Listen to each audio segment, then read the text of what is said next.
guys, and welcome back to my video. My name is Nakia, and this video is going to be a little bit about my journey into nursing school. Disclaimer, sorry about the bonnet, but hey, I just came home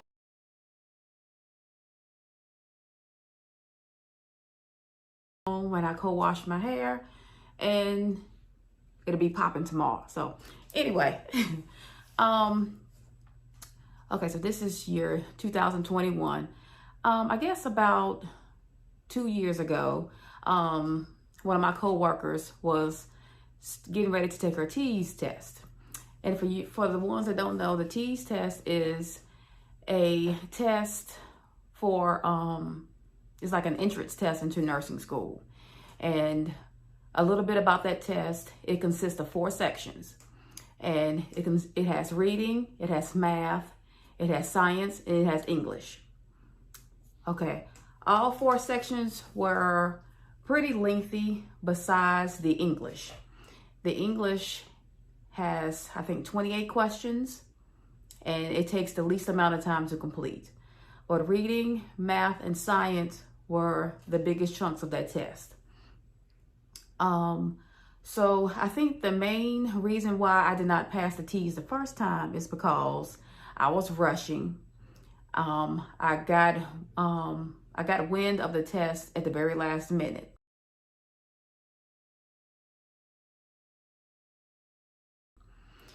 But I was gonna tough it out and see what I could do, and just go from there.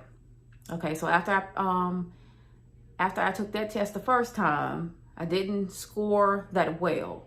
And here in North Carolina, the passing test, the passing score for the TEAS is 58.7. So the first time I took that test, I was on campus, and this was prior to COVID. I was on campus, and the passing score is 58.7. Guess what I made? 56.7. So I was kind of hurt, but I did not give up. I went on ahead and I registered to take it again, because the TEAS in North Carolina, you can take the TEAS 2 times. So I went over my areas that I didn't score the most, and it was, of course, reading and science. So I got practice books, and I went online and got some practice questions, and they helped, but not to the point of, of me increasing my score. So I went ahead, after I registered for the test, I started studying. And then when it was time for me to take the test again, how about I made the same exact score? Right. So I was bummed, and I was like, well, okay, maybe it's not my timing. So I prayed about it, and I didn't give up. I just kept on studying. So meanwhile, while that was going on, I did take the Kaplan test. And the Kaplan test is kind of similar to the TEAS. It does have all 4 sections, but the sections were much shorter. I think it was reading, it was math, it was science, and it was English. But the amount of questions in all was like 91 questions, versus the TEAS has like 150 questions. So here in North Carolina, the passing score for the Kaplan is, well, that time I took it, the passing score was 64%. And I took it and I made, I think, 59%. So I was like, okay. In the Kaplan here, you can only take it once an academic year. So I was like, okay. So what I did then, I knew I had to take anatomy and physiology 2, because I had already taken A&P 1. And if you guys know, anatomy and physiology is a beast. And it's going to carry you throughout your entire nursing program. If you don't know the structure of the body and the functions of each organ, then now is the time to go ahead and familiarize yourself with those things. So I went on ahead and I completed A&P 2. I didn't do what I thought I was going to do. I made a high C. I was like maybe 2 points away from getting a B. So, with that being said, all of my prereqs are done for nursing school. Now, if I do continue on, which I am, once I do complete LPN, I will go ahead and bridge to the RN. But I think one of the very last prereqs for one of the colleges, they do require you to have pathophysiology. Now, I do like to study different kind of diseases because, like I mentioned, I do work in a pediatric clinic. So, you know, when some of my patients come in and I see a disease that I'm not familiar with, I will go ahead and do a little research on those diseases. So that does help out a lot. So fast forward to 2020. Okay, I went on ahead and I registered for the T's again and also the Kaplan. I took my Kaplan first, and this time the passing score for the Kaplan was 67%. So I said, okay. I said, well, let me go ahead and, you know, do a little bit more studying, and let's see how I can do this time.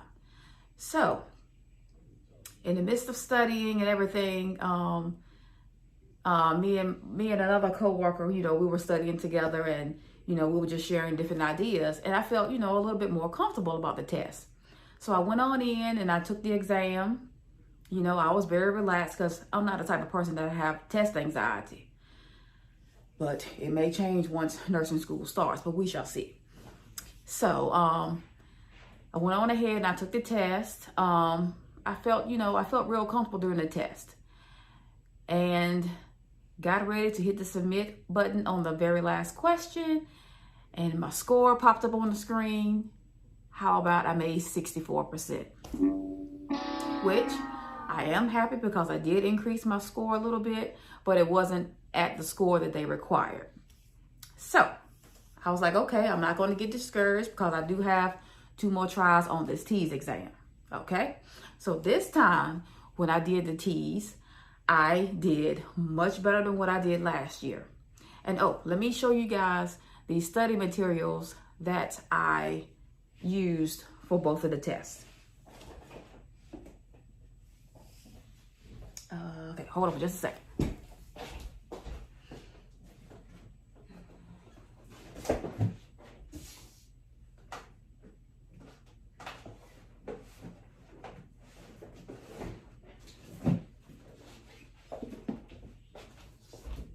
Okay, so for the T's, I used, for the reading section, and that was the main section that I was having a lot of issues with, I used this book. This is the SAT Reading and Writing Prep. I skimmed through this book and I did some of the practice tests in the book, and it helped me a little bit, but not to where I can like boost my score up. So the other book that I used was this. This is the book everybody has been raving about, and it really, really helped. This book actually breaks down all 4 sections. It gives you examples of what you might see on the test. It gives you plenty of practice exams. And this was a lifesaver. So if you guys are out there studying for the ATIT's exam, entrance exam, this book really, really helps. So after taking the T's exam that following year for 2020, my first score was 64%. So that was much better than the year before. But I was like, hey, this, you know, all nursing schools are very competitive. I emailed my advisor and I was like, well, hey, do you think I should take this test again? Or do you feel like I'm comfortable with 64%? She really couldn't tell me yay or nay because, you know, testing was still going on. And I think we had maybe like 3 or 4 more weeks of the T's testing to be done. So I prayed about it, and I was like, hey, let's go ahead and continue studying, and then go ahead and take the test again. Now, the year 2020, you know, that's when coronavirus all started. So all of the testing was mainly done at home. So that gave me a great boost in getting a higher score. So the first time in 2020 when I took the test, I was doing it from the comfort of my office. And that's when I got to 64. And then how about I studied for a good 3 or 4 weeks. I took the test again from the comfort of my home, and I passed with a 70. So there are different levels. I think you have like, I can't think of the name of the first word, but it's different. There's different levels of the way you score. So the 64 and the 70 both were proficient. And then I think you have one that's above that that's advanced. So I think that's like 80s and up. But hey, I was super stoked on getting 70. I really wanted 80. But hey, 70 is good. I bumped myself up another time, and that's how I got accepted into the nursing program. And if you guys know me, you know I've been trying to get into the nursing program for so long. And I'm not going to stop until I am a NICU nurse. My heart is with the pediatrics. I do have adult experience, but pediatrics is where my heart is, and I'm not going to stop until I get there. So guys, I hope you like this video. If you will, just please like, comment, subscribe. Hey, even share this video. I just hate that I'm in this bonnet, but hey, I got everything out that I needed to say. And hey, keep watching if you want to see more crazy videos. Thank you.